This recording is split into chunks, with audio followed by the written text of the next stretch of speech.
Eudaimonic happiness in menial jobs. Introduction. Happiness is not pleasure, nor is it virtue. It is the exercise of virtue. Aristotle. What was said by Aristotle is true for today. People in the USA live to work, Europeans work to live, the great love to live. So, why is this topic important? Let's take a look at the first part of the problem and refresh our memories on what eudaimonic well-being is. So, eudaimonic happiness is happiness derived from self-actualization, growth, and meaning. It's about identifying one's highest potentials, cultivating them, and living in accordance with them. It's about being actively engaged in excellence. And most importantly, eudaimonic well-being contributes to overall life satisfaction more significantly than the other two legs of the stool, which are pleasure or hedonic happiness and engagement. However, a lot of the existing literature, especially on workplaces, focuses almost exclusively on hedonic well-being, so our topic definitely warrants more attention. And the second part of the problem is the workplace. The average person spends 90,000 hours in their lifetime at work. Average work week for full-time employees in the United States has risen to 46.7 hours, and in addition, 34% of Americans admit to working additional hours on the weekends. So this high number of work hours lead to burnout and work overload in 68% of full-time workers. As you can see, a significant amount of our time is dedicated to the workplace, so it absolutely makes sense to look more into how to cultivate well-being in this arena of our lives. Also, connecting back to the eudaimonic well-being component, the workplace is oftentimes a single place where most adults seek to derive meaning and to exercise their strengths on a daily basis. So again, it is very important to study our topic. Eudaimonic well-being in the workplace and professional well-being also have numerous benefits for both the employees and the employers. So for the workers, it reduces or even prevents many health issues like hypertension or depression. It leads to more effective use of working time, increase in work quality, improvements in interpersonal relations at work, as well as less frequent and better solved conflicts. It increases loyalty to the employers, civic participation, as well as innovation in the workplace. And for the employers, of course, they get more productive employees and less employee turnover, and it also increases retention and motivation of talented employees. So why is this topic especially important in the United States? As presented through the studies and lectures in this class, merely being exposed to and primed to think about wealth impair our capability to savor objects or experiences, induce negative affects, and suppress values in self-transcendence and pro-social behaviors. So consumers' mindsets often lead to reduced eudaimonic actions. In contemporary American society, capitalism and the invisible hand, unfortunately, always guide human behavior and encourage a materialistic way of thinking. The rise and evolution of the marketing and advertising industries in the past few decades also ensured that people are inundated by ads and materialistic cues on a daily, perhaps even hourly basis. In addition, we learned that wealth in a society is negatively correlated with meaning in life, and the United States is one of the wealthiest nations in the world, if not the wealthiest. Lastly, the United States is a predominantly individualistic nation where people tend to prioritize and value positive emotions or hedonic happiness much more than aspects of eudaimonic well-being. Now, what does the intervention plan actually look like?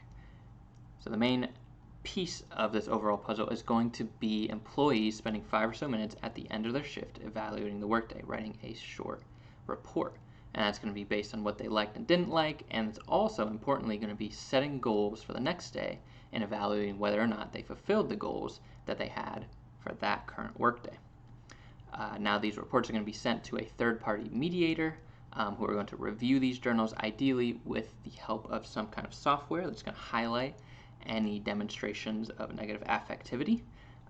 But the main reason for this third-party mediator is going to be the alleviation of that retaliation that can occur with employees offering potentially loaded feedback to their management team.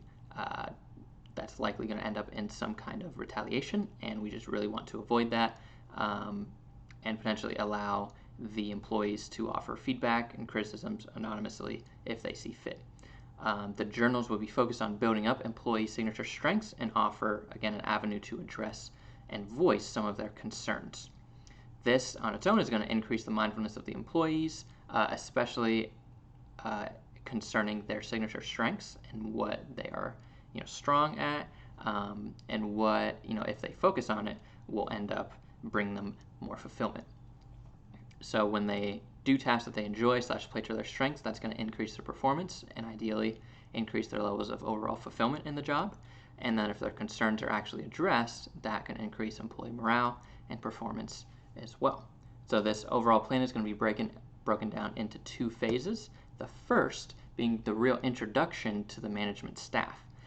They need to know what signature strengths are and potentially what their own strengths are, so that they understand why it might be important and that fulfillment can be derived from acting out on those strengths.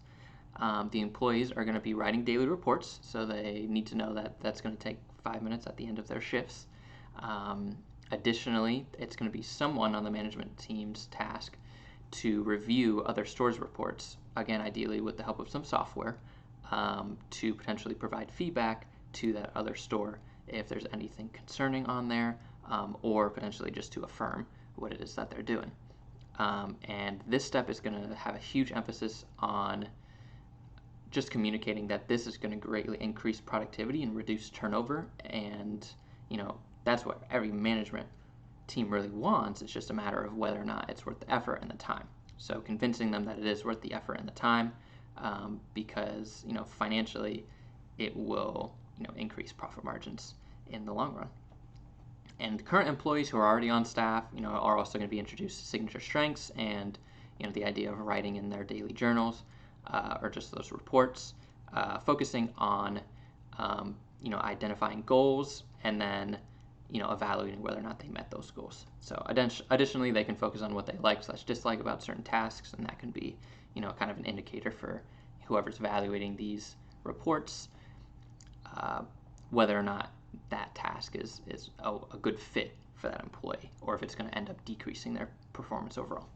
And again, just an emphasis on the genuine importance of their roles is going to additionally increase morale. And this isn't like a fake, just, what you're doing is very important, but it's like genuinely, if you don't do this, then, well, everyone else is going to suffer. This is actually a pretty pivotal role. And then phase 2 is going to be especially important in the hiring of new employees. They're going to determine what their signature strengths are, and then the management team is going to pretty much plan and communicate with them how those strengths will be engaged in whatever environment they're in. And it might not be the best fit, but just demonstration that they're working with them. The third party is going to give weekly reports back to the management team, and this will help to eventually help the management team to identify what they need to change and how they can better their work environment and better, the goal attainment of their employees towards their signature strengths to help them feel more fulfilled in the job and thus just be more productive in general and be more engaged and be more invested. And we chose to specifically focus on entry-level menial jobs. The first reason why our target group is the right group for our intervention is because there is a general sense of negativity surrounding work. Work can often be seen as a task only necessary to be done in order to make money. This can make it hard to find meaning in work in general. Also, people don't always see the direct benefits of the work they do, which makes it hard to appreciate the work being done. Secondly, there is a lack of meaningfulness in menial jobs specifically. Society sees menial jobs as not having much meaning. Oftentimes, menial jobs are just a stepping stone and used to make money until a person can pursue their true passion. This makes the job feel more like a task than something with a bigger purpose. And in general, the work can be dull and repetitive, making it hard to find meaning in the work being performed. The third reason we targeted this group specifically is because most people in their lives will work a menial job, whether it be as a high schooler or later in life, allowing our intervention to have a large reach. Going off of that, our final reason for choosing menial jobs specifically is age. Workers under age 25 made up just under half of those paid the federal minimum wage or less in 2018. Meaning if we teach them these intervention skills now, they can apply them to their other jobs later in life. Well, there's individual benefits. When you're striving towards something and working towards something that's really important to you, it's something that you really care about, it gives more meaning and value to all the work you do and the time and energy and effort that's put into it. When I'm doing something that really matters to me, everything that I put towards it is going to feel more meaningful and more valuable. And by doing something that we intrinsically are interested in, we're not bored because we are doing things that are true to the self. And as we know, boredom often leads to a lot of unhappiness and negative thoughts that are often suppressed. So by fulfilling our interests with things that we know we actually like and are helping us work towards our best selves, we're not bored and we don't have the negative effects of that. Eudaimonic well-being is also focused on the long term. So being satisfied with who we are, what we've done, what we live for, what we're doing to get to who we want to be. So because it's long term, it's not about what I'm doing right now and feeling instant gratification, but it's knowing that this is a long-term goal and the things that I'm doing and the steps I'm taking are going to pay off in the long run. And it isn't just a short-term burst of happiness, but it's a really long-term satisfaction and it's the sense of fulfillment with who we are. And when we are eudaimonically engaged, we feel more connected to others. And obviously, personally, individually, that's going to be a good feeling because we know the importance of social relationships. And by being eudaimonically engaged, we're also able to benefit society and have an overall collective benefits. So if all people, workers, therapists, teachers, chefs, CEOs, whoever you can think of, if everyone is optimizing on their signature strengths, we're all going to be more productive individually, but more importantly, you add those all up, you put them all together, and collectively as a society, we're going to be more productive. When everyone is engaged in doing what they do best and doing what they thoroughly and actually enjoy, they're more likely to participate in the said activity. So when I'm doing something I like, and I actually enjoy the products of it, the process of it, I'm going to be more willing to do it. And that applies to multiple people. So by implementing this to a large audience and having a lot of people experiencing all these benefits, we benefit the whole. And in a larger sense, looking at signature strengths, and really working on and focusing on either the strongest or the weakness, or at least having that knowledge, we're cultivating the best parts of humanity in all of ourselves.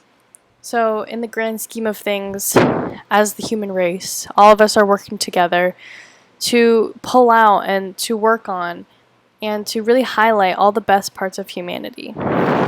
And by habitually finding deeper meaning in regular activities and our regular lives, this promotes social embeddedness and higher community participation. So by finding this meaning in your life, you're going to be more likely and more willing to get involved with other people and give back to the community and share that kind of well-being that you have. To know thyself is the beginning of wisdom. Socrates. A good worker is a happy worker. A happy worker is one who knows thyself.